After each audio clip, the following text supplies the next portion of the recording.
Assalamualaikum warahmatullahi wabarakatuh.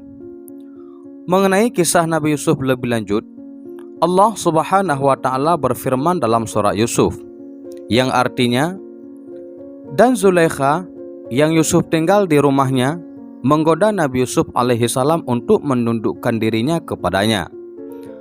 Dan dia menutupkan pintu-pintu seraya berkata, "Marilah ke sini." Yusuf berkata, "Aku berlindung kepada Allah Subhanahu wa Ta'ala. Sesungguhnya Tuanku telah memperlakukan aku dengan baik. Sesungguhnya orang-orang yang zalim tiada akan beruntung." Sesungguhnya wanita itu telah bermaksud melakukan perbuatan itu dengan Yusuf, dan Yusuf pun bermaksud melakukan pula dengan wanita itu, andai kata dia tiada melihat tanda dari Allah Subhanahu wa Ta'ala. Demikianlah agar kami memalingkan daripadanya kemungkaran dan kekejian. Sesungguhnya Yusuf itu termasuk hamba-hamba kami yang terpilih. Dan keduanya berlomba-lomba menuju pintu, dan wanita itu menarik baju gamis Yusuf dari belakang hingga koyak, dan kedua-duanya mendapati suami wanita itu di muka pintu. Wanita itu berkata, "Apakah pembalasan terhadap orang-orang yang bermaksud berbuat serong dengan istrimu, selain dipenjarakan atau dihukum dengan azab yang pedih?" Yusuf berkata, "Dia menggodaku untuk menundukkan diriku kepadanya." Dan seorang saksi dari keluarga wanita itu memberikan kesaksiannya, jika baju gamisnya koyak di muka, maka wanita itu benar, dan Yusuf termasuk orang-orang yang dusta. Dan jika baju gamisnya koyak di belakang, maka wanita itulah yang dusta, dan Yusuf termasuk orang-orang yang benar.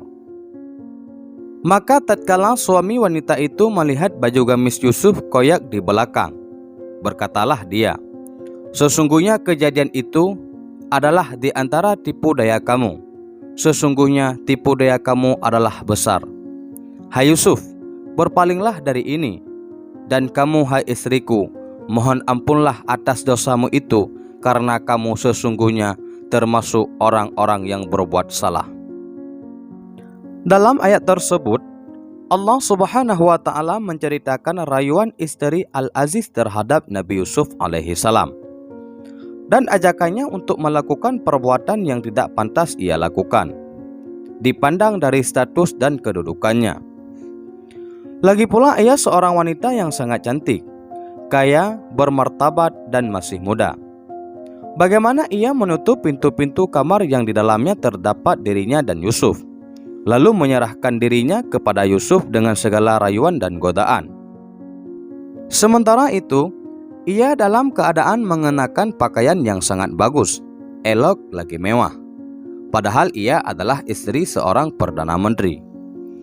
Ibnu Ishaq berkata bahwa ia adalah putri saudara perempuan Raja Rayyan bin Walid, pengusaha Mesir.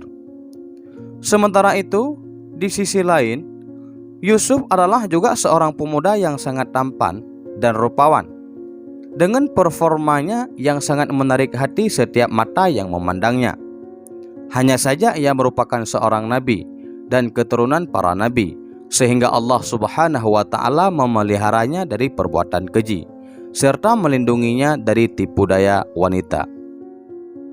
Ia merupakan pemuka dari 7 orang pemuda yang bertakwa, yang mendapatkan naungan pada hari kiamat kelak.